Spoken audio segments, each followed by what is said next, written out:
اوس تاسو کولی سئ چې د هر چا د موبایل خبرې پر خپل موبایل کې پټې واورئ. یوازې هم دا یو کوډ ډایل کړئ او د یاد شخص سیم کارت ور هیک کړئ.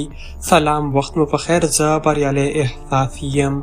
ګرانو ملګرو، پر دا ویډیو کې تاسو ته یوه نوې طریقه درښیم چې په مرسته تاسو کولی سئ یو سیم کارت په بشپړ ډول تر واک او کنټرول لاندې راولئ، که هغه د هر چا وي. یوه یادونه باید وکړم چې له دې ویډیو څخه تاسو غلطه استفاده مه کوئ، بلکې دا ویډیو د لارښوونې اړوند ده او تاسو ورڅخه استفاده وکړئ په سالم ډول. نو که چیرې زموږ دا ویډیو معلوماتي وي، لایک ورکړئ، چینل سبسکرایب کړئ او زموږ د ملاتړ دپاره یو ښه کامنټ وکړئ.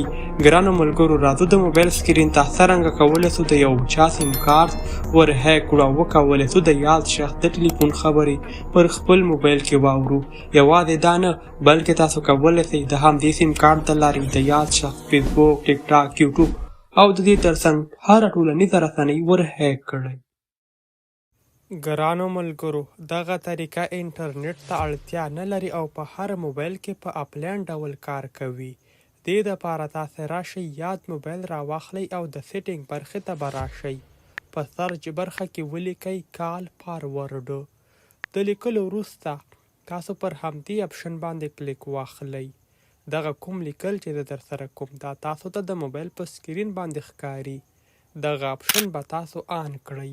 د آن کولو وروسته فارورډ ټو راځئ همدا اپشن کلیک کئ. په دغه برخه کې به تاسو هغه شماره ولیکئ کوم ته چې تاسو غواړئ لاسرسی ولرئ. ګورئ، زه دا شماره ورکوم. دغه سیم کارت ته چې کوم زنګونه راځي هغه به دغه کومه شماره چې ما دلته ولیکله دې ته به هم راځي، یعنې زه به هم خبرې اورم پر یو وخت کې.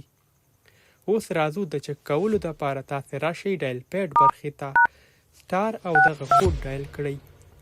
یاد کوډ تاسو ته د موبایل په سکرین باندې ښکاري. راسئ پر ډایل اپشن باندې کلیک واخلئ. اوس مهال تاسو لیدلی سئ چې زموږ سیم کارت ته یو بل شخص هم لاسرسی لري او هغه کولی سي زموږ راتلونکي خبرې، راتلونکي میسجان واوري. په اپلاین ډول کار کوي. دا طریقه په هر موبایل کې د استفادې وړ ده.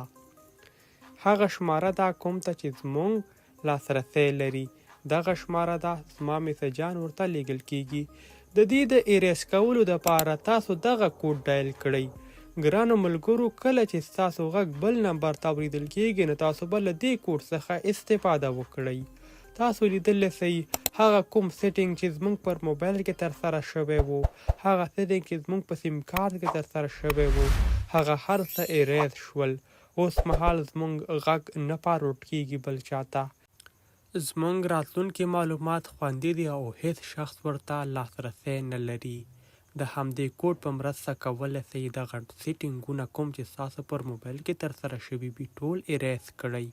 ګرانو ملګرو، صبر وکړئ. اوس راځو څرنګه کولی سو د همدې طریقې په مرسته د یو چا فیسبوک، وټساپ او یا هم کوم بل اپلیکیشن ور هیک کړو. ګرانو ملګرو، هر اپلیکیشن په 3 یا هم 4 طریقو تاسو ته کوډ لیږي.